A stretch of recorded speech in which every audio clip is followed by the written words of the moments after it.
Salam hormat Sobat Mistis. Kali ini MB Mistis kembali lagi dengan kisah horornya, kisah nyata. Tapi kali ini sangat unik saudara-saudara, karena kisah ini selain sangat mistis, sangat horor, tapi ada kisah lucunya. Tentu Anda penasaran, so pesan kita, jangan skip videonya, supaya Anda lebih memahami isi dari ceritanya. Dan satu hal lagi, jangan lupa untuk menekan tombol like, subscribe, dan juga nyalakan loncengnya buat Anda semua melihat yang tak bisa dilihat, merasakan yang tak bisa dirasakan. Salam mistis. Minggu lalu, saya diundang ke rumah salah satu narasumber, Mas Dika namanya. Ketika saya dipersilakan duduk di ruang tamu mereka, tiba-tiba ada satu sosok terlihat di pojok ruang tamu mereka. Sorot matanya begitu tajam menatap Mas Dika, seolah ingin mengatakan sesuatu. Sosok inilah yang sedang saya gambar sekarang. Dia memiliki energi yang sangat kuat. Baiklah, kita kembali ke Mas Dika. Inilah yang terjadi oleh Mas Dika saat berada di rumah tersebut. Mas Dika bercerita bahwa rumah yang dia tempati sekarang merupakan rumah peninggalan dari almarhum kakeknya.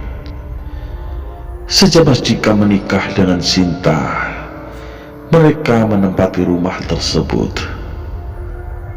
Awal dari pernikahan mereka sudah diwarnai dengan banyak sekali ketidakcocokan. Mereka sering bertengkar untuk urusan yang sangat sepele.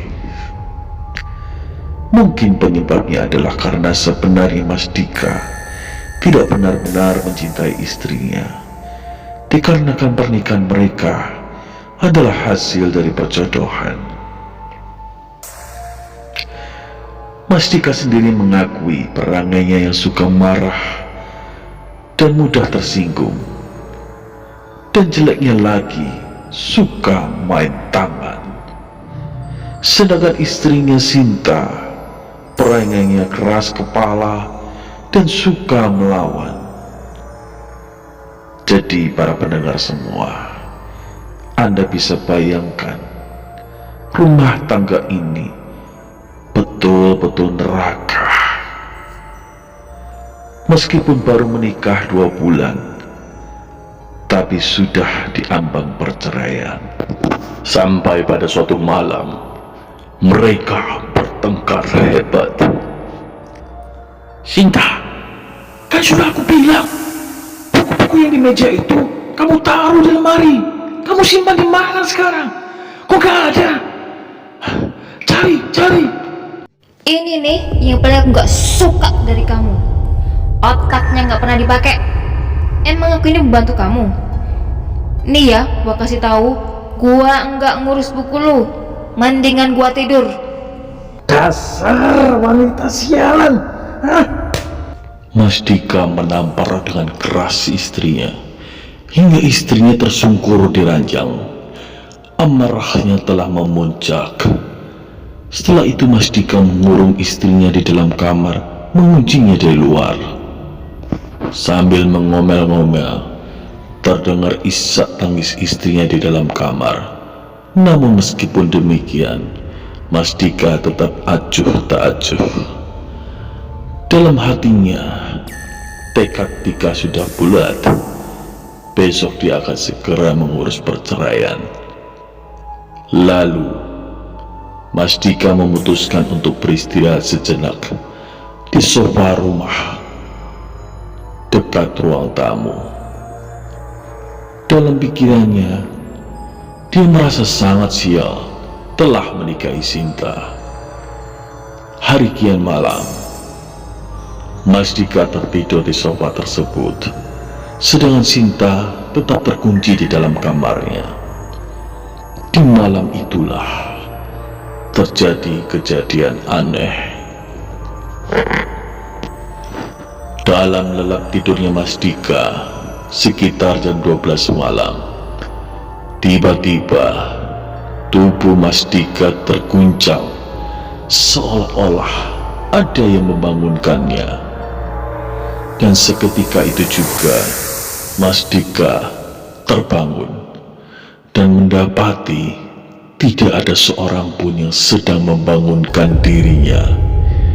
Dan yang lebih aneh lagi, dia mendapati buku catatan kerjanya yang tadi yang dia cari sekarang sudah berada di meja sebelah sofa tempat dia tidur tadi. Mastika terbelalak kaget, terheran-heran bagaimana bisa catatan tersebut tiba-tiba di atas meja. Jelas-jelas tadi tidak ada. Kengerian ini dan heningnya malam ini membuat Mastika merasa takut. Semua bulu kuduknya mulai berdiri, keringat dinginnya mulai bercucuran. Dalam hatinya mengatakan, hantu apa yang sedang mengerjain aku? Mastika berpikir keras, apakah mungkin istrinya di dalam kamar yang dia kunci dari luar melakukan hal tersebut? Dan itu sangat mustahil, karena kunci kamar tersebut dikantongi Mastika sejak tadi. Lalu siapa? Sedangkan di rumah tersebut hanyalah mereka berdua, tidak ada seseorang lain selain mereka.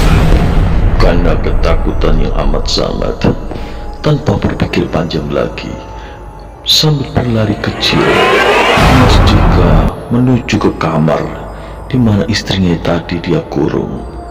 Dia buka anak kuncinya dan bergegas menuju ke ranjang. Mastika sangat ketakutan. Segera dia juga merebahkan dirinya di sebelah istrinya yang dari tadi sudah tertidur. Keringat dinginnya masih bercucuran, dadanya masih berdegup kencang. Malam itu, meskipun Mastika lagi marahan dengan istrinya, tiba-tiba Mastika berlaku aneh. Dia tertidur, dia merasa nyaman dekat istrinya. Lucu sekali. Sejak kejadian itu, Mastika berubah total. Karena Mastika sangat ketakutan, dia bisa tertidur lelap di samping istrinya yang tadi dia pukul. Kemudian dia tanpa sadar, di esok pagi harinya, dia sangat merasa bersalah. Dia meminta maaf kepada istrinya dan berjanji tidak melakukan apa yang dia lakukan tadi malam. Semua itu tidak dia ceritakan sampai pada akhirnya bertemu dengan kami, tim Mata Batin Mistis. Harus diakui oleh Mastika, sejak kejadian itu, sejak kejadian aneh tersebut, hal itulah yang merubah sikap dan sifatnya. Dia merasakan dirinya betul-betul berdosa terhadap istrinya. Dan sejak saat itu, rumah tangga mereka semakin membaik. Mereka tidak pernah bertengkar lagi. Dan semuanya menjadi sangat harmonis. Di ruang tamu, panjang kali lebar, Mastika menceritakan semuanya kepada saya. Masih dalam dirinya bertanya-tanya, apakah yang terjadi pada malam tersebut? Sejenak kami berkonsentrasi. Saya pun melihat sosok itu tiba-tiba tersenyum, menyinggingkan bibirnya sambil kemudian menghilang. Salam hormat para sahabat semua. Salam hormat para guru dan sesepuh. Semoga Anda dalam lindungannya. Ini adalah kisah Mas Dika. Kisah nyata. Salam mistis.